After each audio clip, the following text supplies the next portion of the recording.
अस्सलामुअलैकुम वरहमतुल्लाहि वबरकातुहू। मैं बारहा इस बात पे रोशनी डाल चुका हूँ कि पुरानी डीट कब्ज़ का बेहतरीन इलाज है हब्बे तनकार। अभी ये मेरे पास मेरे एक पेशेंट बैठे हैं, पहले इनकी प्रॉपर दवा चल रही थी तो बाकी चीज़ें रोक के फिर सिर्फ हब्बे तनकार पे हमने इन्हें रखा। निज़ाम हज़म की पेचीदगियाँ बनी हुई थी लंबे अरसे से और उसके पीछे जो रूट काज थी वो कॉन्स्टिपेशन थी, कब्ज़ थी। अच्छा यासर भाई, तकरीबन किन्नी को देर तो तुहानू कब्ज़ का मसला सी? मैनू किन साहब तकरीबन 6-7 साल तो कब्ज़ का मसला तकरीबन 6-7 साल से। अच्छा, ये गोलियां जब से आपने खानी शुरू की वो मसला ठीक हो गया आपका? जी अल्हम्दुलिल्लाह। पहले किसी चीज़ से इतना बेहतर हुए थे आप? नहीं, अब इससे बहुत ज़्यादा। कोई महंगा इलाज मुआवजा नहीं किया आपने कभी? बहुत किया। कहाँ कहाँ गए आप? फैसल हॉस्पिटल, चले इदारों के नाम ना लें, काफ़ी जगहों पे आप हाँ गए? जी, काफ़ी जगहों पे। अच्छा, ये जो आप कब्ज़ वाली गोलियां लेके जाते हैं तकरीबन हर हफ्ते लेके जाते हैं मुझसे, तो ये सिर्फ आप ही खाते हैं? जी नहीं, मैं मेरी मामा भी खाते हैं, मेरी वाइफ भी खाते हैं, यानी कि ना। और उनका मसला भी हल हो गया? कब्ज़ का जिसको मसला अच्छा, है, मुख्तसर आपको मैं बताता हूँ। ये मेरे पास बैठे हैं तो अभी आए थे गोलियां लेने के लिए, ख़त्म थी। मैंने कहा यार वो तो बनाने वाली हैं, तो इनका दोबारा चक्कर वो देर से लगना था तो बड़े परेशान हो गए। मैंने कहा मैं आपको नुस्खा अगर लिख दूँ तो आप खुद बना लेंगे?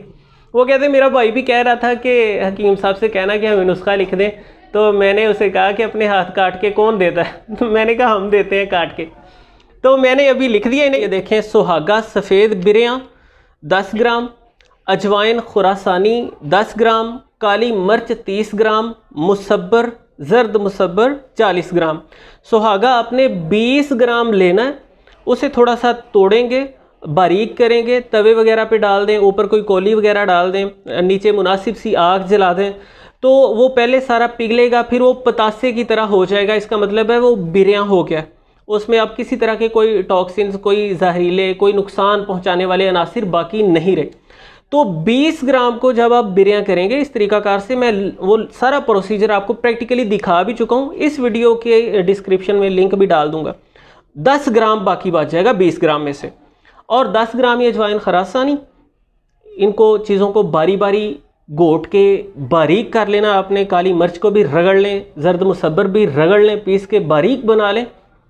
और अब आपने इसे कवार गंदल का थोड़ा सा अंदर से गुद्दा निकाल के वो डाल के गोटा लगा के आटे की तरह मुलायम बना लेना है और उसकी चने के बराबर गोलियां बना लेनी है। अगर कवार गंदल मुयस्सर नहीं है, आप पानी भी लगा के इसे घोट के इसकी गोलियां बना सकते हैं। अक्सर लोग पूछते हैं ये कौन खा सकता है, कमेंट्स में बहुत सारे लोगों ने पूछा होता है। ये हर कोई खा सकता है। इनका काम है खुश्की को जड़ों से उखेड़ के फेंक देना, इनका काम है आंतों की हरकत को बेहतर करना, इनका काम है हाजम एंजाइम्स की सिक्रीशन को बैलेंस में लाना, भूख बेहतर करना, निज़ाम हज़म की कारकर्दगी को ठीक करना, गैस तबखीर का ख़ात्मा करना, और ये पूरी तरह से मुज़ीर असरात से पाक दवा है। तो ये हब्बे तनकार अगर आप ख़ुद बनाएंगे तो बहुत ज़्यादा इफ़ेक्टिव रहेगी इंशाल्लाह। 1 से 2 हस्बे ज़रूरत रात को आप सादा पानी से, अगर क्रॉनिक कब्ज़ है और शदीद सूरत हाल है तो नीम गर्म पानी से खाएँ। ज़रूरत पेश आए आप 3 गोलियां भी खा सकते हैं। कुछ दिन 3 खा लें, फिर आप 2 पे आ जाएं, फिर 1 पे आ जाएं। आप जब सिस्टम पूरी तरह से एक्टिव हो जाए तो फिर आप छोड़ दें। और साथ हाई फाइबर डाइट लें, रेशादार अज्जा, फल सलाद वगैरह जिस ग़िज़ा में शामिल हो वो ज़्यादा इस्तेमाल करें। और सादा तर्ज़ ज़िंदगी अपनाएं। फ़ास्ट फूड्स, कोल्ड ड्रिंक्स वगैरह, प्रोसेस्ड ग़िज़ाएँ वो बंद करें। और इंशाल्लाह कब्ज़ से आप महफूज हो जाएंगे तो बहुत सारे सेहत से मुतल्लिक़ मसाइल से महफूज हो जाएंगे। उम्मीद करता हूँ ये बातें आपके लिए फ़ायदेमंद साबित होंगी इंशाल्लाह। दोस्त, आप आपके साथ शेयर करना ना भूलिएगा। मिलते हैं इंशाल्लाह नेक्स्ट वीडियो में। अल्लाह हाफिज़।